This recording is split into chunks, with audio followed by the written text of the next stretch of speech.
안녕하십니까. 전세계에 계신 CBN 청취자 여러분, 하나님의 말씀으로 사랑과 행복 전하는 CBN 교과방송의 정수 인사드립니다. 네, 안녕하세요. 한민호입니다. 예, 목사님 정말 반갑습니다. 딱 한 기 동안에 한 번 딱 만나니까 그래서 그런지 더 반갑고, 목사님을 만나면 네, 왠지 엔딩이 생각나요. 엔딩, 마무리. 엔딩? 예, 늘 마무리 이게 교과를 마지막? 해주시니까.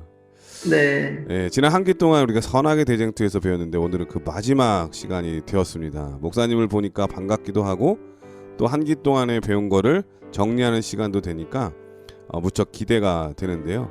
오늘 제 13째 교과의 제목은 하나님 사랑의 승리라고 하는 제목입니다. 먼저 기억절 말씀을 읽어드리겠습니다. 내가 들으니 보좌에서 큰 음성이 나서 이르되 보라 하나님의 장막이 사람들과 함께 있음에 하나님이 그들과 함께 계시리니 그들은 하나님의 백성이 되고 하나님은 친히 그들과 함께 계셔서 모든 눈물을 그 눈에서 닦아주시니 다시는 사망이 없고 애통하는 것이나 곡하는 것이나 아픈 것이 다시 있지 아니하리니 처음 것들이 다 지나갔음이로라. 계시록 21장 3절 4절 말씀이었습니다. 자, 이번 한기를 정리하는 시간인데요. 목사님, 제목은 하나님의 사랑의 승리라고 하는 제목인데 어떤 말씀일까요? 네. 이번 한 기 동안 우리는 이 대쟁투라는 제목으로 하나님의 말씀을 저희가 살펴봤는데요. 참, 이 대쟁투라는 이 개념은요, 우리 제7일 안식일 예수재림 교회에서만 알고 있는 개념들이잖아요. 이거는 정말 너무나도 놀라운 것입니다. 이 개념과 이 시각으로 성경을 바라본다는 것은 성경 창세기부터 요한계시록을 하나의 흐름 가운데서 하나님이 주신 빛 가운데 이 모든 이 구원의 계획을 처음부터 끝까지 볼 수 있는 거거든요. 이 특권은요, 전 세계에서 우리 제치를 하신 예수님 교회만 가지고 있는, 정말 우리가 이 교인으로 부름을 받은 것에 대한 너무나 큰 자부심을 가질 수 있는 그런 주제이죠. 너무나 기뻤습니다. 이제 마지막인데요. 우리가 함께 이 마지막 13과에서는요, 대쟁투의 마지막을 향해 나아가고 있는 이 인류 역사상 마지막 벌어지게 될 중요한 사건들, 대쟁투의 마무리죠. 그 사건들에 대해서 우리가 함께 좀 공부를 할 텐데요. 특별히 이제 마지막 환란, 그리고 재림, 그리고 재림 후에 있을 천년기에 대해서 저희가 함께 좀 살펴보도록 하겠습니다. 물론 이 사건들은요, 성경에 자세히 기록이 되어 있음에도 불구하고 많은 오해들을 받고 있는 것도 사실입니다. 그러나 우리가 이 사건들을 전혀 오해할 필요가 없는 것은 우리에게는 성경과 더불어서 예언의 신의 말씀도 함께 가지고 있기 때문이죠. 우리가 이 마지막 시대의 대쟁투 사건들을 살펴볼 때, 그리고 이 마지막에 벌어지는 이 귀한 사역들을 살펴볼 때 우리의 심령과 마음이 정말 뜨겁게 불타오르게 되기를 간절히 바라고요. 임박한 재림의 소식을 더욱 힘있게 전하는 우리 모두가 되면 좋겠습니다. 네, 이번 주 교과를 함께 살펴보도록 하겠습니다. 네, 이번 한기 동안은 우리가 선악의 대쟁투에 대해서 공부를 했는데요. 그 핵심 주제, 쟁점은 바로 경배, 예배, 그리고 누구의 말씀에 권위를 따를 것인가 하는 문제였잖아요. 그 이제 마지막 시간이 되었는데 이 문제를 정리해 보면서 마지막 예수님의 재림 때 그리고 그 후에 천년기까지 우리 한민호 목사님과 함께 이 성경의 말씀을 살펴보도록 하겠습니다. 그럼 말씀에 앞서 찬미 듣고 시작합니다. 여기는 말씀의 방송 CBN 코리아입니다.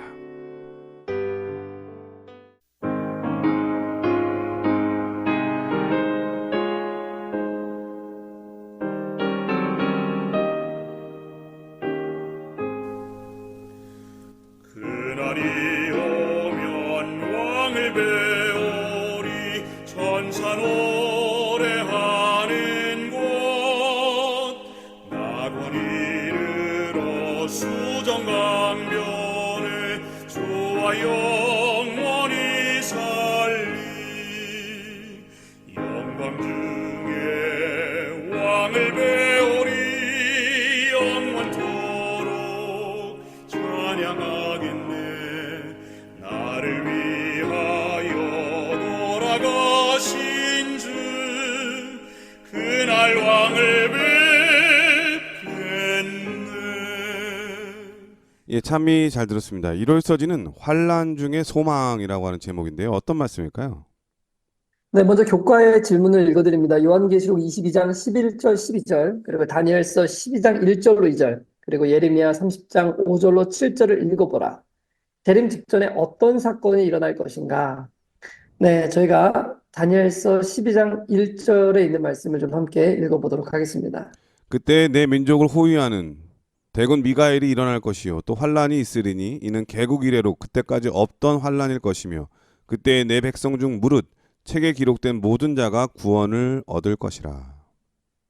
네, 이 말씀은 우리의 마음을 참으로 두려움으로 떨게 만드는 말씀이죠. 왜냐하면은 늦은 비 역사가 지나고 온 세상 사람들이 복음의 기별을 듣고 나면 이제 다가올 마지막 사건은 바로 개국 이래로 한 번도 없었던 환란, 그 환란이 닥칠 것이라고 예언되어 있는 것입니다. 이 환란에 대해서는 요한계시록 16장이 이 세상에 부어질 일곱 재앙으로 또 묘사하고 있는 것을 우리는 볼 수 있습니다. 이런 환란이 세상에 임하는 이유는 바로 하나님께서 그분의 중보하시는 사역을 마치셨기 때문에 그렇습니다. 세상의 모든 사람들이 각자 누구를 섬길 것인지, 누구를 경배할 것인지에 대한 이 문제가 확정 지어졌기 때문에 스스로 결정에 의해서 말이죠. 그렇기 때문에 더 이상 예수님께서 중보 사역을 이어가실 필요가 없기 때문에 그분은 그 사역을 마치시고 지성소에서 나오시게 되는 것입니다. 오늘 우리가 이렇게 안전하고 평화롭게 살 수 있는 것은 하나님의 손이 사단의 모든 능력들을 통제하고 계시기 때문이죠. 하나님의 보호의 손길로 말미암아 사단은 우리를 해치거나 또 공격할 수 없는 것입니다. 그러나 예수님께서 중보 사역을 마치시고 모든 사람들이 각자의 구원을 결정짓게 되면 하나님께서는 자신의 통제하는 손길을 거두시게 되는 것입니다. 요한계시록은 이것을 천사들이 붙잡고 있는 네 방향의 바람을 놓는 것으로 표현해 놓고 있죠. 그렇게 되면 세상의 모든 질서들이 파괴될 것이고 만물을 통제할 능력이 없는 사단에 의해서 온 세상은 삽시간에 환란 가운데로 들어가게 되는 것입니다. 성경은 이것이 앞으로 우리에게 닥쳐올 사건이라고 예언해 놓고 있는 것입니다. 예, 이런 환란을 얘기를 하면 항상 우리 마음속에 부담감과 걱정 그리고 근심이 생기잖아요. 그런데 그렇죠.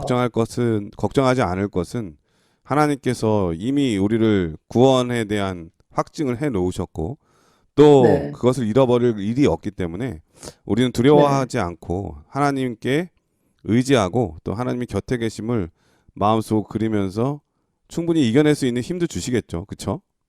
네, 그럼요. 네, 이미 이 7장이 일어날 때는 구원받을 사람들과 멸망받을 사람들이 이미 결정이 난 상태거든요. 네, 네. 그렇기 때문에 그들의 상태가 변하지는 않습니다. 다만 누가 구원을 받았는지 누가 멸망을 받았는지 우리 스스로 판단하기는 어려울 거예요. 네. 네, 그 다음 교과의 질문도 이어서 좀 살펴보도록 하겠습니다. 요한일서 3장 1절로 3절, 그리고 요한복음 8장 29절, 요한복음 14장 30절을 읽어보라. 다가오는 환란의 때를 통과할 수 있게 하는 유일한 준비는 무엇인가? 이 환란을 통과하는 사람들은요, 오직 하나님의 인을 맞은 사람들만 통과하겠죠. 즉 하나님께서는 전적으로 하나님의 인을 맞은 사람들을 지키실 것입니다. 그렇기 때문에 그때가 이르러 오기 전에 우리가 해야 될 가장 중요한 준비가 있다면 그것은 반드시 하나님의 인을 맞아야 하는 것이죠. 이 인이라는 개념은요, 소유권을 나타내는 개념입니다. 그러니까 하나님께서는 모든 사람들에게 자유의지를 주셨잖아요. 선택권을 주셨는데 그 선택권을 가지고 오직 하나님만을 자신의 주인으로 경배하기로, 섬기기로 선택하는 사람들. 그래서 그 선택이 앞으로 영원히 변하지 않을 사람들, 그 사람들에게 내 소유다 말씀하시고 그들에게 일을 치시는 거예요. 뭐 그들 이마에 어떤 뭐 인이 찍히는 게 아니고 이들이 내 소유가 되었다라는 개념이 하나님의 인인 것이죠. 다시 말하면 자기 자신이 가진 선택권으로 하나님만을 개인의 주인으로 모시기로 선택하고 자신의 생명보다도 하나님을 더 사랑하겠다고 결심하는 사람들, 그들이 마지막 하나님의 백성으로 그 인을 맞는 사람들이 될 그러니까 것입니다. 한마디로 겉으로 보이는 어떤 도장을 찍히는 게 아니라 그 끝까지 마음속으로 충성을 해서 그 행동으로 보여주는 사람, 그 사람이 바로 인받은 사람이라고 할 수 있겠죠. 그렇죠. 네. 그러니까 말하자면 하나님이 인이 지켰다는 얘기는 하나님이 내 소유다라고 말할 수 있다는 거예요. 그런데 하나님이 예를 들어서 이게 내 소유다라고 말을 했는데 사단이 아니요, 하나님, 이 사람은 아직도 나를 섬기고 있습니다. 그럼 하나님이 굉장히 부끄러워지시겠죠. 그러니까 하나님이 내 소유다라고 말할 수 있는 사람은 그 사람 스스로의 선택권을 가지고 자신의 목숨이다 하더라도 하나님만을 경배하겠다는 선택이 분명한 사람에게 하나님이 내 소유다라고 말할 수 있는. 그러니까 결국 목에 칼이 들어와도 하나님의 그렇죠. 말씀이면 네. 하나님의 권위이기 때문에 하나님의 권위에 따르겠다고. 그래서 자기 목숨을 얼마든지 던질 수 있는 그러한 단호하고 충성스러운 사람, 그런 사람이 바로 이에 해당이 되겠죠. 맞습니다. 그런 사람들만을 하나님이 내 소유다라고 말하실 수 있는 것이고 상징적인 의미에서 그 사람들의 인이 지켜진다고 우리가 이해하면 되는 것이겠죠. 그렇기 때문에 그런 날들이 오기 전에 우리가 준비해야 될 가장 중요한 준비는 매일의 삶 가운데 오늘 하나님만을 나의 주인으로 경배하기로 선택하는 것입니다. 우리의 말과 행동으로 하나님의 모든 명령에 순종하고 선택하는 것이 연습이 되어야지만 마지막 환란의 때에도 우리는 반드시 그분만을 우리의 주인으로 선택하게 될 수 있게 되겠죠. 그러므로 이 준비는 그 환란의 때에 일어나는 것이 아니고 오늘 평안한 때 매일의 삶 가운데 오직 예수 그리스도만을 우리의 삶의 온전한 주인이요 또 구주요 따라가야 될 주인으로 선택하는 것. 이것이 우리가 해야 될 가장 중요한 준비가 될 수 있겠죠. 네, 이제 마지막 교과의 질문도 좀 살펴보겠습니다. 이 일요일 교과에 세 가지 질문이 나왔죠. 예. 시편 27편 5절, 또 시편 91편 1절로 11절, 요한계시록 3장 10절로 12절을 읽어보라. 하나님은 고난의 때 우리를 어떻게 보호하시겠다고 약속하셨는가? 시편 27편 5절에 있는 말씀을 읽어드립니다. 여호와께서 환난 날에 나를 그 초막 속에 비밀히 지키시고 그 장막 은밀한 곳에 나를 숨기시며 바위 위에 높이 두시리로다. 네, 하나님의 약속은 너무나 분명하죠. 하나님을 구주로 섬기는 사람들, 자신의 생명보다도 하나님을 더 사랑하는 사람들, 하나님은 그들을 환난으로부터 분명히 지켜주실 것입니다. 왜냐하면 그들은 바로 하나님의 소유이기 때문입니다. 그러나 만약 그 환난의 때에 그들의 생명을 하나님께서 걷어가시도록 허락하셔야만 한다면 뭐 하나님은 하시겠죠. 그러나 중요한 것은 우리의 영원한 생명이 변하지는 않는 것입니다. 그래서 오늘 우리에게 중요한 것이 있습니다. 그것은 매일의 삶 가운데 우리 자신을 하나님의 소유임이라는 사실을 늘 고백해야 하는 것입니다. 그리고 우리 뜻대로가 아니라 우리의 주인 되시는 하나님의 뜻대로 사는 것을 우리가 연습해야 되는 것이겠죠. 하나님께서는 마지막 환난 날에 이러한 모든 당신의 백성들을 환난으로부터 지켜주시고 영원한 생명 가운데 들어갈 수 있도록 우리의 삶을 이끌어 주실 것입니다. 예, 일요일 소지는 환난 중의 소망이라고 하는 제목인데요. 이 환난은 하나님 믿는 사람들이 당할 환난이죠. 만약에 하나님을 믿는다고 하면서도 하나님에 속한 사람이 아니면은 이런 환난 당할 일이 없어요. 근데 네. 아주 신실한 사람만이 당할 일이기 때문에 어떤 면에서 특권이라고 할 수도 있죠. 근데 이 환난을 어떻게 이길 수 있는가? 오늘 목사님 말씀하신 대로 예수님께서 우리와 함께 하시고 지키신다고 하는 그 소망, 그 소망을 잃지 않으면 우리는 능히 우리를 넘어뜨릴 수 없다고 하는 것을 다시 한번 또 배울 수가 있었습니다. 예, 월요일 서지는 예수님의 임박한 재림에 대한 소망이라고 하는 제목인데요. 어떤 말씀일까요? 네, 교과의 질문 읽어드립니다. 요한복음 14장 1절로 3절, 그리고 디도서 2장 11절로 14절을 읽어보라. 미래의 도전과 다가올 환란의 때를 생각할 때 이 구절은 어떤 격려의 기별을 주는가? 네, 먼저 요한복음 14장 1절로 3절 잘 아시는 말씀이지만 좀 읽어드리도록 하겠습니다. 너희는 마음에 근심하지 말라. 하나님을 믿으니 또 나를 믿으라. 내 아버지 집에 거할 곳이 많도다.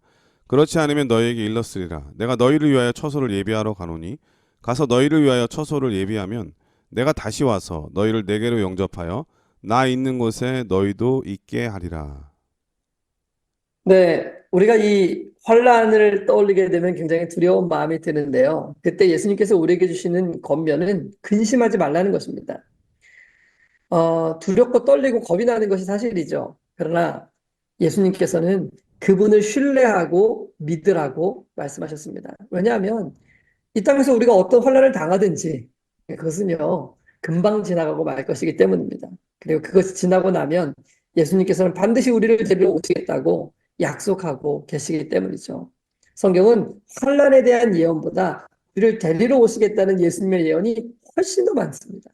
그러므로 우리는 환란을 두려워하기보다 다시 오시겠다고 하신 예수님에 대한 소망으로 우리의 마음을 굳건하게 해야 되겠죠. 그 소망을 통해서 우리는 우리가 통과하는 모든 환란들을 넉넉히 이길 수 있게 될 것이기 때문에 그렇습니다. 예, 이 다음 말씀을 네, 하실 때 그 상황을 지켜보면 예수님께서 그 십자가에 돌아가시고 이제 제자들 앞에 예수님이 눈에 보이지 않을 때 그때가 정말 가장 큰 시련일 수 있잖아요. 이 제자들에게. 네, 그런데 그 후에를 이렇게 보면은 예수님께서 다시 부활하시고 3일 만에 그리고 제자들과 40일 동안 함께 하셨잖아요. 네, 그리고 많은 무리들 앞에 예수님께서 승천하셨잖아요.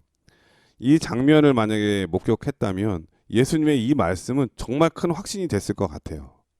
근심하지 그렇죠. 말라고 하는 이 말씀. 음, 왜냐하면 예수님께서 살아계심을 다 그들이 목격을 했으니까 말이죠. 그렇기 때문에 지금 당하는 고난과 어려움과 이 시련은 그들에게 그렇게 큰 시련이라고 그리고 큰 어려움이라고 생각하지 않았을 것 같아요. 기꺼이 받을 즐거운 특권이라고 아마 생각하지 않았을까 그런 생각이 네, 들거든요. 이러한 이 소망이 우리 모든 청취자분들, 저를 포함해서 우리 모든 청취자분들의 소망이 된다면 우리가 당하는 그 어려움과 환란을 무서움으로 보내기보다는 기대감과 소망으로 그리고 또 마음을 새롭게 해서 시간을 보낼 수 있지 않을까 그런 생각이 드네요. 네. 다음 교과의 질문을 이어서 또 살펴보도록 하겠습니다. 요한계시록 6장 15절과 17절, 이사야 25장 8절과 9절을 읽어보라. 이 구절에 드러난 구원받은 자와 잃어버린 자의 태도를 대조해보라. 이러한 사고방식의 차이가 발생하는 이유는 무엇일까? 네, 구원받은 사람들과 또 멸망받은 사람들의 태도가 어떤지 우리 성경을 통해서 한번 확인해 보죠. 요한계시록 6장 15절로 17절에 있는 말씀입니다. 땅의 임금들과 왕족들과 장군들과 부자들과 강한 자들과 각 종과 자주자가 굴과 산 위에 산 바위 틈에 숨어 산과 바위에게 이르되 우리 위에 떨어져 보좌에 앉으신 이의 낯에서와 어린 양의 진노에서 우리를 가리우라. 그들의 진노의 큰 날이 이르렀으리니 누가 능히 서리요 하더라. 네, 이것은 멸망을 받는 사람들이 보이는 태도죠. 네, 그리고 이사야 25장 8절로 9절에 있는 말씀 읽어드립니다.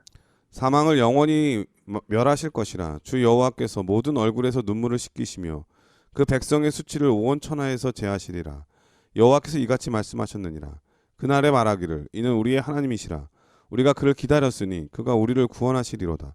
이는 여호와시라. 우리가 그를 기다렸으니 우리는 그 구원을 기뻐하며 즐거워하리라 할 것이며.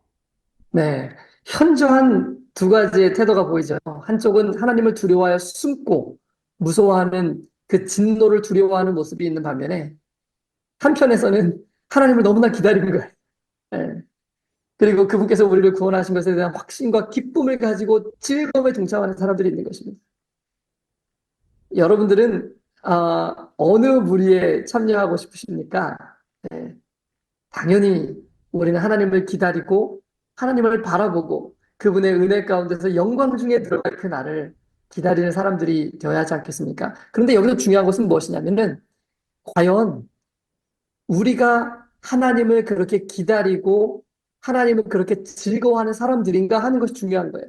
왜냐하면 오늘 우리가 가지고 있는 이 마음이 그들이 가지고 있는 그 마음과 동일하거든요. 만약 오늘 우리가 하나님을 두려워하고 오늘 우리가 하나님께 나아가는 것을 기뻐하지 아니하고 즐거워하지 않는다면 우리가 어떻게 그날 갑자기 우리 마음이 바뀌어가지고 하나님을 기다리고 하나님을 기뻐하는 그런 마음이 될 수 있겠습니까? 아니죠. 그 마음은 오늘 시작돼야 되는 것입니다. 오늘 이곳에서 나의 마음이 하나님을 즐거워하고 기뻐할 수 있는 믿음 가운데 들어가는 것이 너무나도 중요한 것이겠죠. 마지막 교과의 질문도 함께 또 읽어보도록 하겠습니다. 요한계시록 15장 3절과 4절 그리고 요한계시록 19장 7절을 읽어보라. 그리스도로 말미암아 거저 주어지는 영광스러운 구원에 대하여 구속받은 자들은 어떻게 반응할 것인가? 네, 요한계시록 15장 3절을 읽어드리겠습니다. 하나님의 종 모세의 노래 어린 양의 노래를 불러 가로되 주 하나님 곧 전능하신 이시여 하시는 일이 크고 기이하시도다. 만국의 왕이시여 주의 길이 의롭고 참되시도다. 네, 구속받은 자들은 어떻게 반응하는가? 여러분, 이 구속받은 자들의 한 가지 공통점은 오직 예수 그리스도의 십자가의 은혜로 말미암아 자신이 구원받았다는 사실을 분명히 한 사람들입니다. 그들이 한 것이 아무것도 없어요. 이것은 전적인 하나님의 자비하심과 선하심을 통해 예수 그리스도의 그 고결한 피가 십자가에서 흘려짐으로 말미암아 얻어진 정말 하나님의 한량없는 축복과 정말 기쁨의 선물이라는 것을 그들은 다 깨닫고 있는 것입니다. 그래서 그들은 신명과 기쁨이 막 감격과 감사로 막 충만해지는 것이죠. 그래서 그들은 그들의 발 앞에 그들의 면류관을 벗어놓고 우리를 구원하시기 위해서 십자가를 지신 그 하나님의 놀라운 사랑을 기쁨으로 찬양하게 될 것입니다. 여러분, 우리도 그날에 정말 이 하나님의 놀라운 구원의 은혜를 찬양할 수 있고 또 기쁨으로 감사할 수 있는 이 마음을 우리가 가져야 하지 않겠습니까? 그리고 이 땅에서 지금 오늘 우리에게 그 마음이 있어야 되는 것 아니겠습니까? 그렇다면 우리는 그 영광의 날에 반드시 참여하게 될 것입니다. 그리고 우리 목소리를 높여서 영원토록 그 하나님을 찬양하게 될 거예요. 저는 그 자리에 꼭 있고 싶습니다. 그래서 할렐루야 노래 부르면서 하나님을 찬양하고 영원한 세대 동안에 나를 위해 베푸신, 우리를 위해 베푸신 그 구원의 하나님을 높이 찬양하고 싶습니다. 예, 월요일 서지는 예수님의 임박한 재림의 소망이라고 하는 제목이었는데요. 예수님의 재림이 얼마나 확실한가, 이에 대한 말씀을 우리 목사님께서 해주셨습니다. 그런데 안타깝게도 많은 교회들이 예수님의 재림에 대해서 그 기별도 희미해졌을 뿐만 아니라 잘못된 재림을 전달 또 가르치는 교회들도 있어요. 예를 들면 이미 예수님께서 영적으로 오셨다, 이렇게 가르치는 교회들도 있고, 또 그 잘못된 기별 때문에 예수님의 재림에 대해서 저는 이 땅에서 생각지 않게 살아가는 사람들도 있죠. 그리고 또 우리가 화요일날 배울 거지만 이 천년기에 대한 잘못된 오해, 이 천년기가 이스라엘의 회복된 천년기가 와야 예수님이 오신다고 하니까 예수님의 재림이 너무나 멀게 느껴져서 재림에 대한 것이 우리 마음속에 이렇게 희미해지게 만드는 사단의 전략에 빠진 교회들이 정말 많이 있거든요. 이러할 때에 이 재림의 확실함, 그 재림의 기별을 전할 수 있다고 하는 것은 정말 특권인 것 같아요. 성경은 그 어떤 곳에도 예수님의 재림이 은밀하게 온다고 말하지 않고 있죠. 예수님의 재림은 모든 각 사람이 다 보게 될 것이고 모든 사람들이 듣게 큰 소리로 오시게 될 거잖아요. 은밀하게 오시는 분이 아니십니다. 그렇기 때문에 그 재림의 날을 고대하고 확신하는 것, 이게 얼마나 또 중요한 소망이 되어야 되는지 우리 목사님이 말씀해 주셨고, 또 그날은 그리 멀지 않았다고 하는 것도 우리 마음속에 다시 한번 새길 수가 있었습니다. 화요일 소지는 천년기에 대한 말씀이에요. 천년기 동안의 지구라고 하는 제목인데 어떤 말씀일까요? 네, 저희가 일요일과 월요일 교과에서는 이제 마지막 때 일어나게 될 환란과 그리고 예수님의 재림에 대해서 함께 살펴봤는데요. 화요일, 수요일, 목요일 교과에서는 저희가 이제 재림 후에 있게 될 천년기, 그 천년기가 가지고 있는 의미가 무엇인지, 또 왜 중요한지, 그 사건들을 우리가 어떻게 이해해야 되는지 함께 좀 살펴보도록 하겠습니다. 먼저 교과의 질문을 읽어드립니다. 요한계시록 20장 1절로 3절을 읽어보라. 예수님께서 재림하실 때 사탄은 어떤 결말을 맞게 되는가? 요한계시록 20장 1절로 3절을 읽어드립니다. 또 내가 보매 천사가 무저갱 열쇠와 큰 쇠사슬을 그 손에 가지고 하늘로서 내려와서 용을 잡으니 곧 옛뱀이요 마귀요 사단이라. 잡아 1000년 동안 결박하여 무저갱에 던져 잠그고 그 위에 임봉하여 1000년이 차도록 다시는 만국을 미혹하지 못하게 하였다가 그 후에는 반드시 잠깐 노일이라. 네, 예수님 재림 이후에 있게 될 가장 중요한 사건 중에 하나는 바로 천년기이죠. 예, 우리가 이 부분에서 반드시 또 인식해야 되는 게 이 천년기는 예수님의 재림하신 다음에 오는 거예요, 그렇죠? 네네, 그렇죠. 예수님 재림하시기 전에 오는 게 아니라 예수님 오신 다음에 이르럴 시간, 천년기에 대한 말씀입니다.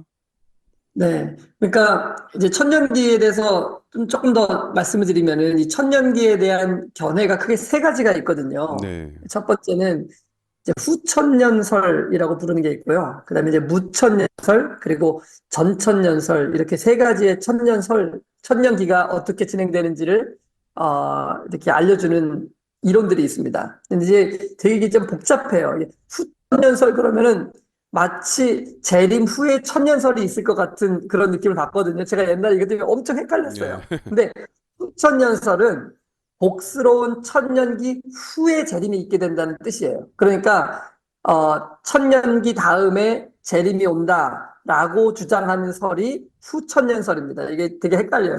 말이. 네. 그러니까 이 그런데 천년기 다음에 예수님의 재림이 온다 이런 얘기잖아요. 후천연설은 그죠?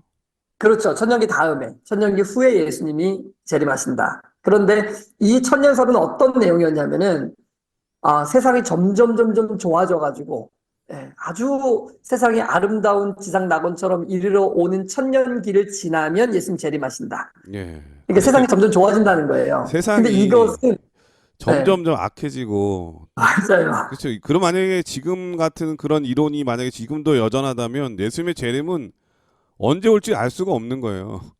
왜냐면 세상이 맞아요. 좋아질 일이 별로 없으니까. 그래서 이 설은요, 1차, 2차 세계대전을 겪은 다음에 거의 사라져버렸습니다. 이걸 믿는 사람이 이제 거의 없어요. 음. 왜냐하면 세계대전이 일어나기 전에는 세상이 엄청 좋아진다고 생각했거든요. 예. 그런데 이 세계대전을 겪은 다음에 인간의 이런 마음들이 얼마나 악하고 세상이 타락해 있는지를 보면서 이제 거의 이 설을 믿는 사람은 없습니다. 그 다음에 두 번째가 무천년설이라고 그랬잖아요. 천년기 없다, 이거 상식이다. 이렇게 주장하는 사람들이 있어요. 그리고 세 번째가 전천년설인데 이거는 천년기 전에 예수님의 재림이 먼저다. 네. 라고 말하는 것이고 우리가 믿는 성경적인 천년기이죠. 그러니까 이 전천년설이라고 하는 게 예수님께서 오신 다음에 네, 천년기 그렇죠. 전에 예수님이 오신다고 하는 설이죠. 네, 천년기 전에 예수님의 재림이 먼저 있고 예수님의 재림 후에 천년기가 시작된다라는 네. 것이 우리가 믿는 거죠. 이게 되게 헷갈려요. 그런데 사실요 이게 오해의 여지가 별로 없어요. 왜냐하면은 요한복음 20장을요 펴가지고 천천히 차근차근 읽어보면은 그렇게 어렵지 않게 천년기 동안 어떤 일들이 벌어지게 되는지를 쉽게 이해할 수 있습니다. 네. 그런데 몇 가지만 좀 잘 이해하면 되는데 상징적인 단어들 첫 번째로 이 무적행이라는 단어를 조금만 저희가 좀 이해를 하면 되고요. 그 다음에 두 번째는 열쇠와 큰 사슬 이 뭔지에 대해서 조금만 좀 살펴보면 됩니다. 왜냐면은 한 천사가 와가지고 열쇠와 큰 사슬을 가지고 와서 사단을 결박하고 무적행에 던져 놓는 장면이 나와요. 그리고 인봉에서 천년이 차도록 그가 다시는 만국을 미혹하지 못하게 이렇게 한다고 성경은 이야기하고 있는 것입니다. 요한계시록은 상징의 언어잖아요. 그래서 이 쇠사슬이라는 단어를 문자적인 그대로 쇠사슬로 이해할 필요가 없는 것입니다. 무적행 역시요 어떤 실제적인 장소를 일컫는다기보다는 사단이 자신의 능력으로 사람들을 미혹하지 못하고 황폐한 지구에 갇혀 있는 상태를 결박되어서 무적행에 던진 것으로 이해하는 것이 가장 타당할 것입니다. 예, 그도 그럴 것이 예수님의 재림의 네. 날에 죽은 의인들과 우리 살아있는 의인들이 공중으로 올리워서 주를 영접하게 될 거잖아요. 그렇죠. 그렇기 때문에 땅에는 이미 악한 악인들과 사단밖에 남지가 않잖아요. 그렇죠. 그가 활동할 수 있는 거는 이미 없어요. 맞아요. 그렇기 그리고 때문에 악인들은 다 죽을 것이기 때문에. 네네. 네. 그렇기 때문에 그는 갇혀 있는 것과 다름이 없고 네. 쇠사슬로 결박하지 않아도 결박 당한 거나 마찬가지인 거죠. 맞아요. 바로 그래서 그 기간이 그래서 지구에 갇혀 있는 기간, 그래서 지구 감옥, 그래서 그 시간이 바로 지옥의 시간이 될 거죠.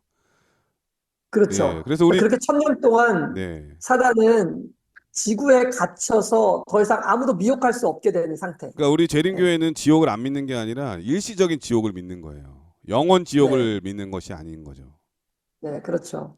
그래서 이렇게 황폐된 땅에 갇혀 있게 될 이 사단의 상태에 대해서는 사실 구약의 표상으로 이미 보여줬어요. 그게 어디 나오냐면 대속죄일 날 이제 이 모든 대속죄일의 이 의식이 끝나고 나면은 마지막에 대제사장이 지성소에서 나와가지고 하는 일이 뭐냐면은 아사셀 염소에게 안수함으로 그동안 지은 모든 이 성소에 옮겨졌던 모든 죄에 대한 책임을 누구에게 옮기냐면 아사셀 염소에게 옮겨요. 그리고 그 아사셀 염소를 광야 중으로 내보냅니다. 예. 이것은 뭘 상징하는 것이냐면 바로 지성소 봉사가 다 마쳐지고 예수님께서 재림하실 때는 예수님께서 이 성소에서 있었던 모든 죄악들을 누구에게 올려놓는 거냐면 사단에게 올려놓는 거예요. 그리고 천년기 동안 그 광야에서 사단이 지내게 되는 것을 상징하게 되는 것이죠. 이게 완전한 죄의 심판을 하나님께서 그 네, 사단에게 책임을 물으시는 것에 대한 그런 말씀인데, 네, 어떠한 교회들은 이걸 또 잘못되게 가르치고 있더라고요. 이 아세살의 네, 염소를 예수님으로 상징해 가지고 죄를 네, 떠안고 광야로 간다고 해가지고 예수님처럼 완전히 성경을 잘못 가르치는 그런 교회들도 있거든요. 그런 목사님들도 네, 있고, 정말 우리가 네, 조심해야 되겠습니다. 오늘 목사님 말씀하신 네, 대로 그렇습니다. 요한계시록과 마지막 그 대속죄의 심판은 그 마지막 때와 너무나 연결돼 있기 때문에 네, 아사셀의 염소가 광야로 쫓겨나서 죄의 모든 것을 다 지고 죄를 광야로 쫓겨난 것은 사단이 네, 무정행에 갇혀서 마지막 심판받을 것에 대한 아주 적절한 예언이라고 하는 것을 우리 목사님께서 네, 정말 잘 짚어주셨던 것 같습니다. 네, 네. 그러니까 이런 대속죄의 표상은요, 예수님의 재림 이후에 모든 속죄 사업이 맞춰졌을 때 그 모든 죄의 원흉이었던 사단이 천년 동안 결박되어서 황폐한 세상에서 1천년의 기간을 보낸다. 이것을 상징한다는 것을 우리가 이해할 수 있는 것입니다. 그래서 악인들은 죽고 의인들은 하늘로 승천한 이후에 사단은 그의 악한 천사들과 함께 이 땅에 남아서 자신이 벌여온 모든 결말들을 그 일들을 뒤돌아보게 되는 거죠. 예. 그리고 사단은 이 기간 동안에 이 죄가 가져온 무서운 결과들을 뒤돌아볼 뿐만 아니라 그가 앞으로 받게 될 심판을 두려워하며 떨게 될 것입니다. 자, 그렇다면 이 천년기의 사건 동안에 하늘에서는 어떠한 일들이 일어나게 되는 걸까? 그것은 제가 수요일 교과에서 이어서 살펴보도록 하겠습니다. 예, 화요일 서지는 천년기 동안의 지구라고 하는 제목이었는데요. 예수님께서 재림하시고 난 다음에 천년기가 있다고 하는 것을 우리가 또 배웠고요. 그 천년기 동안에 우리 살아있는 의인들, 주님을 맞이할 우리 의인들, 그리고 이미 죽은 의인들이 그날에 부활해서 예수님을 만날 것에 대한 약속을 또 한번 상기시켜 주셨고, 그때에 사단은 악인들은 다 잠들어 있고 또 홀로 이 지구에 남아서 그것을 마치 이제 무적행에 갇혀 있는 것으로 표현하셨는데, 사단은 더 이상 누구도 미혹할 수 없는 이 지구에 갇혀서 아무것도 할 수 없는 그런 상황을 맞이하게 된다고 하는 것을 우리 목사님께서 말씀해 주셨습니다. 그렇다면 그 천년기 동안에 우리 승천한 부활하신 의인들은 어떤 일을 할 것인가를 우리 수요일 소지부터 공부를 하도록 하겠습니다. 이 말씀을 공부하기 전에 찬미 한 곡 듣고 시작합니다. 여기는 말씀의 방송 CBN 코리아입니다.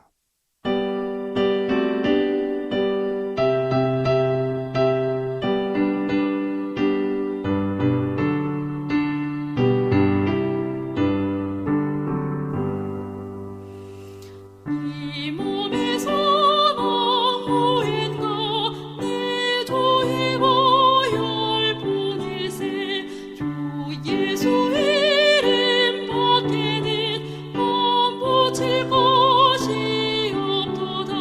주 예수 반석 되시니 그 위에 내가 서리라. 그 위에 내가 서리라. 예, 수요일 소지는 천년기 동안의 심판이라고 하는 제목인데요. 어떤 말씀일까요? 네, 먼저 교과의 질문을 읽어드리겠습니다. 요한계시록 20장 4절로 6절을 읽어보라. 의인들은 천년 동안 무엇을 하게 되는가? 왜 이것이 중요한 일인가? 네, 요한계시록 20장 4절로 6절의 말씀을 읽어드리겠습니다. 또 내가 보좌들을 보니 거기 앉은 자들이 있어 심판하는 권세를 받았더라. 또 내가 보니 예수의 증거와 하나님의 말씀을 인하여 목배임을 받은 자의 영혼들과 또 짐승과 그의 우상에게 경배하지도 아니하고 이마와 손에 그의 표를 받지도 아니하는 자들이 살아서 그리스도로 더불어 천년 동안 왕노릇하니 그 나머지 죽은 자들은 그 천년이 차기까지 살지 못하더라. 이는 첫째 부활이라. 이 첫째 부활에 참여하는 자들은 복이 있고 거룩하도다. 둘째 사망이 그들을 다스리는 권세가 없고 도리어 그들이 하나님과 그리스도의 제사장이 되어 천년 동안 그리스도로 더불어 왕노릇하리라. 네, 이 지구상에서 6천 년 이상 이어왔던 이 대쟁투의 핵심이 뭐냐면은 과연 하나님께서 사랑이신가 하는 것이었잖아요. 그래서 그것을 입증하는데 이렇게 길고 지루한 시간들이 필요했던 거예요. 그래서 이제 이 천년기, 이 마지막 천년기 동안에는 하늘에서 이 질문에 대하여 한치의 오해가 없도록 하는 일들이 마지막으로 진행되어야 되는 것입니다. 첫 번째, 이 첫째 부활에 참여해서 이게 하늘에 온 사람들 있잖아요. 네. 이 사람들은 세 번 놀란다는 그런 이야기 들어보신 적 있으시죠? 왜 세 번 놀라냐면 첫 번째는 자신이 하늘나라에 온 것이 너무나 신기하고 놀라운 거예요. 그래서 첫 번째 놀라는 거고. 두 번째는 아니 분명히 올 거라고 생각했던 사람이 못 온 거예요, 하늘에. 두 번 놀래고. 세 번째는 마지막으로 반드시 올 거라고 생각했던 사람이 오지 못한 거예요. 그러니까 이게 너무 놀라운 그러니까 거예요. 이 말씀의 핵심은 사람에 대한 판단은 아무도 모른다는 거죠. 그렇죠. 예, 겉으로 네. 봐서는 모르는 거예요. 그렇죠. 그러니까 우리가 다른 사람들의 숨은 의도와 마음들을 들여다볼 수 없기 때문에 우리가 올 거라고 믿었던 사람들이 못 온 경우도 있고 오지 못할 거라고 생각했던 사람들이 온 경우도 있을 겁니다. 그렇기 때문에 천년 동안은 모든 구속받은 의인들이 자신들이 가지고 있는 이런 궁금증에 대한 답변을 살피는 기간이 바로 이 그리고 천년. 또 다른 측면으로 보면 이 하나님의 네. 구원에 대한 것이 어떤 교파나 어떤 네. 공동체로 이루어지는 것이 아니고 전적으로 개인적이라고 하는 것을 또 하나 우리가 알 수가 있는 거죠. 맞습니다. 그래서 하나님께서 이 누구는 구원하시고 누구는 멸망하기로 하실 수밖에 없었던 이 모든 과정들, 그리고 이 구속에 대한 역사들이 하나의 오점이나 결점도 없이 완벽하다는 것을 구속받은 모든 사람들은 천년기 기간 동안의 심판을 통해서 이 모든 데이터들을 살펴봄을 통해서 명확하고 확실하게 하나님을 신뢰하고 믿을 수 여기에 있죠. 보면은 이제 왕노릇 하겠다고 그랬잖아요. 천년 동안에 왕노릇. 그렇죠. 이게 이 왕노릇이라고 하는 게 고대에서는 심판을 의미했다고 해요.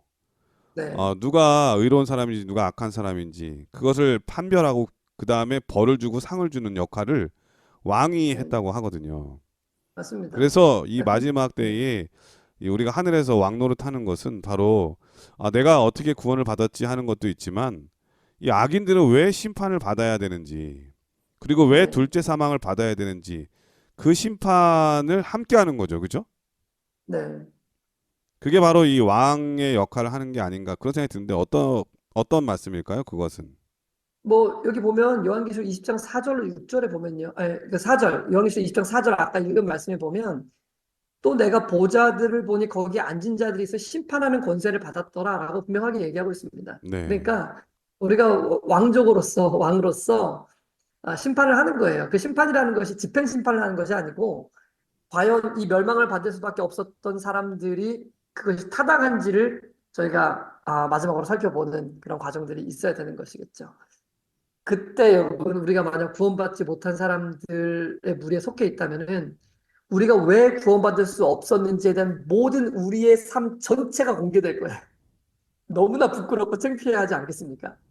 네. 여러분 우리는 반드시 구원받은 사람들의 그 무리에 꼭 있게 예, 되기를 간절히 아마 행위적인 네. 것으로는 큰 차이가 없을 거예요. 그런데 네. 중요한 것은 하나님에 대한 우리를 사랑하신 예수님에 대한 그 사랑을 받아들였느냐 그리고 그것을 믿고 따랐느냐 그분의 말씀에 권위에 순종했느냐 아마 이 차이밖에 없지 않을까 저는 그런 생각이 드네요. 네. 맞습니다. 어쩌면 그게 가장 그 중요한 차이가 문제죠.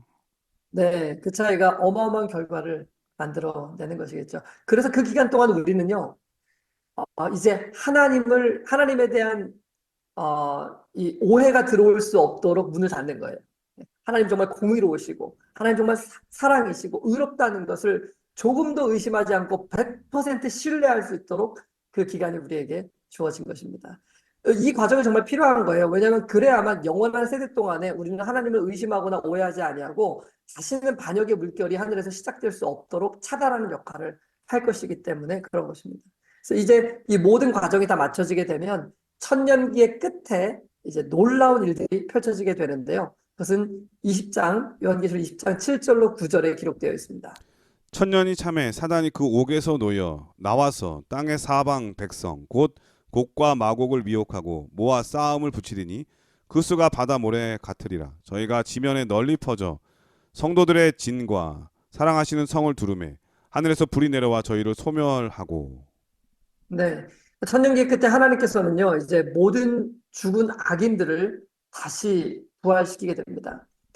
그러니까 이 땅에 사는 모든 사람들은요, 반드시 한 번은 부활하게 돼요. 네, 반드시. 그렇군요. 그게 죽은 그 악인의 부활이냐 아니면 의인의 부활이냐가 다를 뿐이지. 네. 예, 어차피 한번 부활할 거면 그러니까 의인의 부활에 우리는 부활해야 되지 않겠습니까? 부활을 다 할 건데 언제 부활하느냐가 되게 중요한 거예요. 그렇죠. 네, 그렇죠. 천년기 전에 부활, 예수님의 재림 때 부활하냐, 천년기가 네. 끝난 후에 부활하냐, 이게 되게 중요한 것 그렇죠. 같아요. 네, 그게 굉장히 중요한 것이죠. 네. 그런데 이 악인들이 다시 부활했을 때 여러분 사단은 지난 1000년 동안 아무도 미혹할 수가 없었잖아요. 얼마나 심심했겠습니까? 외롭고 정말 고독하고 쓸쓸한 시간을 그는 보내야만 했습니다. 그야말로 그런데 광야의 시간을 보내는 거죠. 그렇죠. 그런데 이제 죽었던 모든 악인들, 자신의 부하들이 다 부활하게 되는 거예요. 그래서 성경은 다시 한번 활동을 사단이 시작하는데 그때 조금 전에 읽은 내용에 보면은 천년이 참에 사단이 그 옥에서 놓였다 그랬어요. 다시 미혹할 대상들이 생겨난 거예요. 그래서 땅에 사방 백성 곡과 마곡을 미혹하고라고 되어 있는데 여기 곡과 마곡은 이제 그 악인들을 말하는 것이죠. 예, 그래서 다시 그들을 모아서 싸움을 붙일 것이라고 성경은 얘기하고 있습니다. 네, 근데 사단의 이 미혹으로 말미암아 싸움을 할 수밖에 없는 상황을 우리가 조금 더 살펴볼 필요가 있는데 여기 네, 보면은 사랑하시는 성, 네, 예, 그리고 성도들의 진 이렇게 나오거든요. 그 말씀은 이 천년기 후에 이 새 예루살렘이 이 땅에 내려올 것에 대한 말씀이신 것 같아요. 그죠? 그렇죠. 네, 그러니까 이 바로 그 모습 장면이 있은 다음에 그 사단이 천년기 후에 놓이고 네, 죽은 악인들이 다 부활해서 사단과 함께 연합 전선을 구축한다고 하는 그런 내용인 거죠. 그죠? 그렇죠. 그러니까 하늘에서 예루살렘 성이 내려왔을 때 그 성 안에 있는 사람은 소수거든요. 그런데 성 밖에 있는 이 사단과 그리고 이제까지 죽었던 모든 악인들이 다 부활하니 그 숫자가 어마어마하겠죠. 그래서 사단은 또다시 속이는 거예요. 우리의 숫자가 많으니 저기 충분히 저 성을 우리가 탈취할 수 있다. 예. 그런데 참으로 안타깝게도 성경은 이 모든 악인들이 사단의 속임수에 또 속아 넘어갈 거라고 기록하고 있어요. 왜냐하면은 그들은 일평생 동안 사단의 속임수를 따라왔거든요. 그들은 사단의 음성을 듣는 것이 너무나 익숙하거든요. 그래서 그들은 또다시 사단의 말을 따르게 될 것입니다. 그래서 성을 향한 그들의 마지막 공격은요. 이제 사단이 공격하라고 명령을 내리겠죠. 그것은 뭘 우리에게 입증해 주게 되냐면 첫 번째로 악인들은 또 다른 시간이 주어져도 다시 부활시켜 주셨잖아요. 회개하지 않을 거라는 걸 분명히 해주는 거예요. 두 번째는 그들이 심판을 받아서 영원한 형벌 가운데 소멸되어야 하는 가장 결정적인 이유가 바로 이것이죠. 왜냐하면 그들을 두면 하늘을 위협할 존재들이 될 것이기 때문에 말이죠. 그래서 우리가요 정말 오늘 우리에게 들려진 음성에 우리가 어떻게 반응할 것이냐가 중요한 거예요. 오늘 우리에게 들려지는 음성에 하나님의 음성에 반응하는 사람들은 마지막 그 성 하나 있게 되겠죠. 그러나 매일 들려지는 이 사단의 음성을 쫓아가는 사람들은요 마지막 때 성 밖에서 여전히 사단의 음성을 듣고 있을 수밖에 없는 것입니다. 이것이 오늘 매일의 삶 가운데 우리에게 들려지는 성령의 음성을 우리가 주의해서 듣고 따라야 되는 중요한 이유인 것이죠. 만약 우리가 매일의 삶 가운데 사단의 음성을 따르고 하나님의 음성을 거절하는 삶을 산다면은 우리는 마지막 날에 악인들의 부활에 참여할 수밖에 없을 것입니다. 그리고 하나님의 백성들의 성을 공격하는 그 악인들의 무리에 우리가 섞여 있을 수밖에 없게 되겠죠. 그러므로 사랑하는 CBN 청취자 여러분, 오늘 우리에게 들려주시는 하나님의 세미한 음성들을 거절하지 않게 되기를 간절히 바랍니다. 그것이 곧 구원이요. 그것이 곧 영생임을 우리 모두가 꼭 기억했으면 좋겠습니다. 예, 수요일 서지는 천년기 동안의 심판이라고 하는 제목인데요. 이 심판에 참여할 자, 그러니까 살아 있어서 예수님을 영접하고 또 죽어서 부활할 의인들은 어떤 사람들인가? 끝까지 하나님의 말씀의 권위라면 순종할 수 있는 사람들. 바로 그 사람들이 일어나게 될 것이고요. 천년기 그렇죠. 후에 일어날 이 악인의 부활에 참여할 사람들은 바로 하나님의 권위가 아닌 여전히 사단의 권위에 음성에 따를 사람들이 그때 일어나는 거죠. 그러니까 결국은 그 기준은 누구의 말씀에 누구의 권위에 순종할 것인가 이 땅에서 결정이 되는 거예요. 그러므로 우리가 안식일을 지킨다든지 영원 불멸설 그리고 사람이 죽지 아니하겠다고 하는 이 잘못된 사상을 우리가 철저하게 믿지 않는 것. 그리고 이러한 안식일을 지키고 이러한 생각을 멀리하는 사람들을 사단이 얼마나 왜 싫어하는지를 우리가 다시 한번 느낄 수가 있는 거예요. 왜냐하면 그의 술책에 그의 권위에 따르지 않기 때문에 오직 하나님의 말씀이면 그 말씀이 옳다고 따르는 사람들이기 때문에 사단이 미워할 수밖에 없는 것이고 바로 그 결과가 이 천년기 심판의 동안에 분명하게 드러나게 될 것을 우리 한민호 목사님께서 잘 말씀을 해 주셨습니다. 예, 목요일 서지는 두 가지 영혼이라고 하는 제목인데요. 어떤 말씀일까요?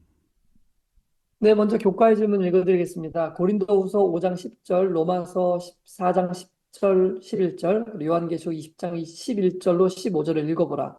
성경은 악인의 다시 부활하는 이유에 대하여 무엇이라고 말하는가?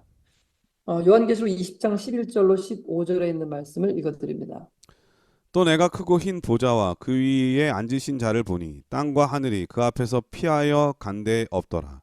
또 내가 보니 죽은 자들이 물론대소하고 그 보좌 앞에 섰는데 책들이 펴 있고 또 다른 책이 펴졌으니 곧 생명책이라. 죽은 자들이 자기 행위를 따라 책들에 기록된 대로 심판을 받으니 바다가 그 가운데서 죽은 자들을 내어주고 또 사망과 음부도 그 가운데서 죽은 자들을 내어주매 각 사람이 자기의 행위대로 심판을 받고 사망과 음부도 불못에 던지우니 이것은 둘째 사망 곧 불못이라. 누구든지 생명책에 기록되지 못한 자는 불못에 던지우더라. 네, 이제 천년기 동안 의인들은 하나님에 대한 그 어떤 의혹도 갖지 않게 되었죠. 네, 이제 마지막으로 죄인들도 그들이 왜 멸망을 당할 수밖에 없게 되었는지를 시인하도록 하는 것. 네, 그러니까 그들을 이제 심판하는 거죠. 이 마지막 절차가 남은 것입니다. 그래서 사단의 진두지휘 아래 창세 이후에 소집되었던 그 어떤 군대보다도 가장 큰 군대가 이제 성을 탈취하기 위해서 행진을 시작합니다. 사단의 공격 능력이 떨어지기 전에 지금 성경 말씀에 읽은 대로 성의 높은 곳에 높이 들린 보좌가 나타나게 되죠. 그리고 그 보좌에 하나님의 아들이 좌정하시고 하나님의 영광이 충만하게 드러나게 됩니다. 그리고 하나님의 아들이 이 마지막 대관식 장면이 땅의 모든 거민들 앞에서 펼쳐지게 되는 것입니다. 그리고 만당의 왕이 구원받지 못한 그 악인들에 대하여 왜 그들이 멸망을 당해야 하는지에 대한 선고가 마지막으로 이루어지게 되는 것이죠. 방금 읽은 것처럼 그 생명책에 이름이 기록되지 못한 사람들, 그들의 모든 행위에 따라서 그들이 심판을 받게 되는 것입니다. 그 선고에 대해서 각자 대쟁투에는 다음과 같이 기록하고 있습니다. 666페이지와 668페이지에 있는 말씀을 보겠습니다. 기록책들이 펼쳐지자마자 예수님의 눈은 악인들을 주목하신다. 그때 그들은 그들이 지금껏 범한 모든 죄를 깨닫는다.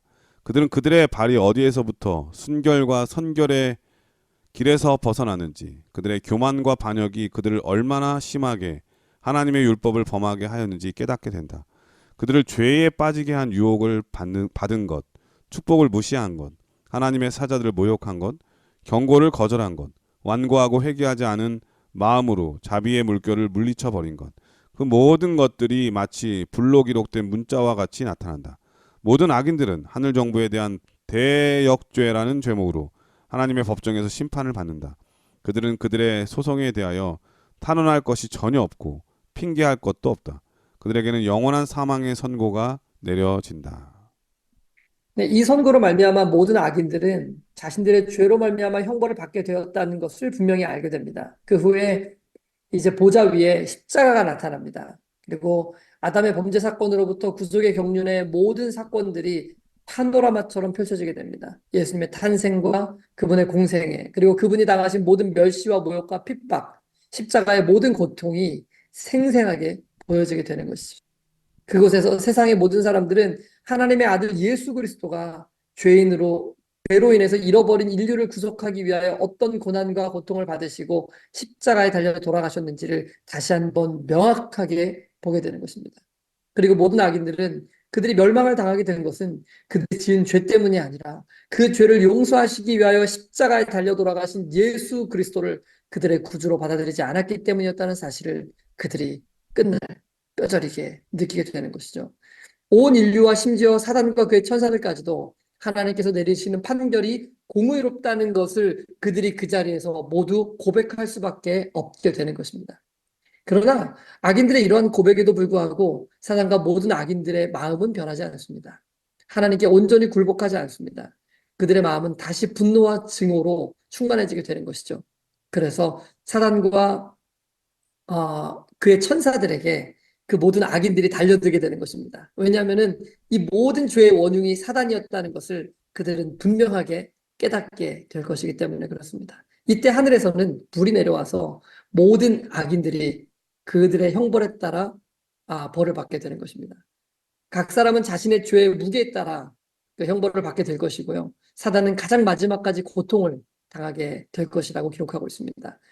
이 소멸하는 불이 악인들에게는 사망의 불이 되겠지만 모든 의인들에게는 영원한 죄의 도말과 새 하늘과 새 땅의 회복을 의미하는 것이 될 것입니다. 그들은 죄가 도말된 세상에서 이제 영원토록 하나님을 찬양하며 살게 될 것입니다. 그 마지막 날에 세상의 모든 사람들은 둘 중에 하나일 것입니다. 성 안에 있는 사람과 성 밖에 있는 사람들. 여러분은 어디에 계시고 싶으십니까? 저는 반드시 성 안에 있고 싶습니다. 왜냐하면 나로 하여금 성 안에 있게 하시기 위해서 예수님께서 2000년 전에 나를 대신해 성 밖에서 고난을 받으시고 십자가에 달려 돌아가셨기 때문에 그렇죠. 오늘 우리에게 이 베풀어진 시간들은 은혜의 시간이라고 불려지고 있는 것입니다. 우리로 하여금 성 안에 있게 하시기 원하시는 하나님의 사랑이 여전히 베풀어지고 있는 시대라는 것을 우리가 잊지 않았으면 좋겠습니다. 오늘 그분의 음성이 우리 마음속에 들릴 때 우리의 마음을 완고하지 않게 하기를 간절히 소원합니다. 오히려 그분의 음성이 우리의 마음을 녹아지게 하고 부드러워지게 해서 그분의 참된 백성으로 살아갈 수 있도록 만들어주기를 간절히 소원합니다. 그래서 마지막 날 꼭 그 성 안에서 우리가 하나님을 찬양하는 그 영원한 무리 가운데 있게 되기를 간절히 소원합니다. 예, 목요일 서지는 두 가지 영원이라고 하는 제목이었는데요. 모두 이 선악의 대쟁투가 끝났을 때에 의인들이 받을 보상과 악인들이 받을 보상이 얼마나 극명한 차이가 있는지 오늘 말씀을 통해서 다시 한번 새롭게 배울 수가 있었습니다. 살아있는 하나님의 백성, 그리고 또 죽은 의인들, 부활해서 예수님 만난 그 백성들은 이 땅에서의 그 짧은 인생을 아쉬움을 뒤로하고 예수님과 영원히 함께 시간을 보내게 될 것이지만 악인들은 그 존재가 영원히 소멸되는 둘째 사망을 맞이하게 될 것에 대한 이 선악의 대쟁투의 결론을 우리가 배울 수가 있었습니다. 선택하는 힘이 바로 지배하는 힘이라는 말씀, 이 정로의 계단의 말씀이 떠오르는데요.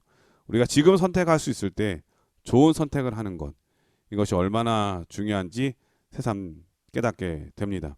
여러분들의 선택, 우리의 선택은 바로 하나님의 권위를 따르는 것이 되기를 간절히 축원드립니다. 우리 목사님께서 이번 교과를 간략하게 정리해 주시고 기도하고 마치도록 하겠습니다. 이번 한 기 동안 이 구속의 역사의 대쟁투의 모든 여정들을 살펴볼 수 있게 해주신 하나님의 은혜에 정말 감사드립니다.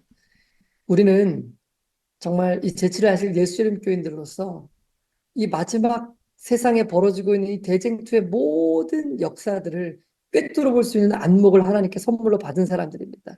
그럼에도 불구하고 우리가 마지막 이 대쟁투에서 하나님의 편에 서지 못한다면 그것만큼 정말 안타까운 일이 또 있겠습니까? 우리가 이번 한 주 동안 정말 이 대쟁투의 마지막 사건, 마지막 결말에 대해서 우리가 살펴보지 않았습니까? 예, 마지막 환란과 재림 그리고 천년기가 바로 그 주제였습니다. 이 사건들은 이제 이 세상에 일어날 가장 엄숙한 사건들이 될 것입니다. 그런데 그럼에도 불구하고 우리가 크게 두려워할 거나 염려할 필요가 없는 것은 이 모든 사건들은 바로 예수님께서 지성소 봉사를 마치시고 난 후에 즉 각 사람의 구원이 결정난 이후에 진행될 사건들이기 때문에 그렇습니다. 불의한 자는 의롭게 되지 않을 것이고 의로운 자는 더 이상 불의하게 되지도 않은 상황, 그런 상태가 확정된 이후에 이 모든 사건들이 일어나게 되는 것입니다. 그렇기 때문에 우리에게 중요한 것은 그때 일어날 그 사건이라기보다는 그 사건이 일어나기 전에 우리의 구원과 우리의 영원한 멸망이 확정되기 전에 우리가 어떠한 사람이 되어야 하는가가 훨씬 더 중요한 것입니다. 사랑하는 CBN 청취자 여러분, 이제 인류 역사의 끝이 얼마 남지 않았습니다. 이제는 자다가 깰 때가 되었습니다. 우리의 죄를 회개하고 잘못을 바로잡고 근신하고 돌이킬 때가 된 것입니다. 이제는 더 이상 예수님을 떠나서 살 수 있는 시간이 우리의 시대가 아닌 것입니다. 이제 더 이상 성령의 세미한 음성을 우리가 거절해서는 안 되는 것이죠. 이제 곧 있으면 찾아오게 될 이 모든 사건 앞에서 우리는 우리의 옷깃을 여미고 우리를 위해 십자가에 달려 돌아가신 그 예수님에 대한 우리의 믿음을 더욱더 곤고히 할 필요가 있지 않겠습니까? 그래서 끝까지 충성하고 끝까지 의의 길에 굳게 서는 우리 모두가 되기를 간절히 바라면서 이번 주 교과를 마치도록 하겠습니다. 예, 목사님의 기도로 교과를 마치도록 하겠습니다.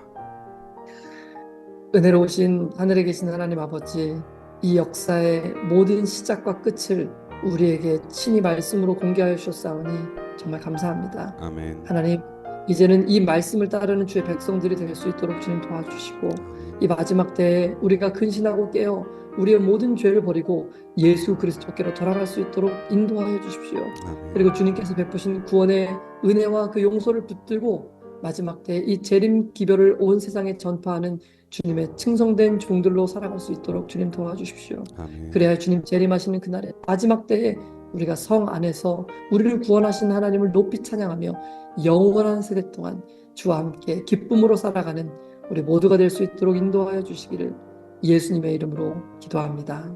아멘. 네, 전 세계에 계신 CBN 청취자 여러분, 정채봉 씨가 쓴 책에 보면 이런 말씀이 있습니다. 성공하지 못한 사람들의 한 가지 공통점은 꾸물거린다고 하는 것이다. 누가 불러도 벌떡 일어나서 달려오는 일이 없다라고 기록하고 있죠. 망설이다가 진짜 중요한 선택을 놓친다고 하는 그런 이야기일 텐데요.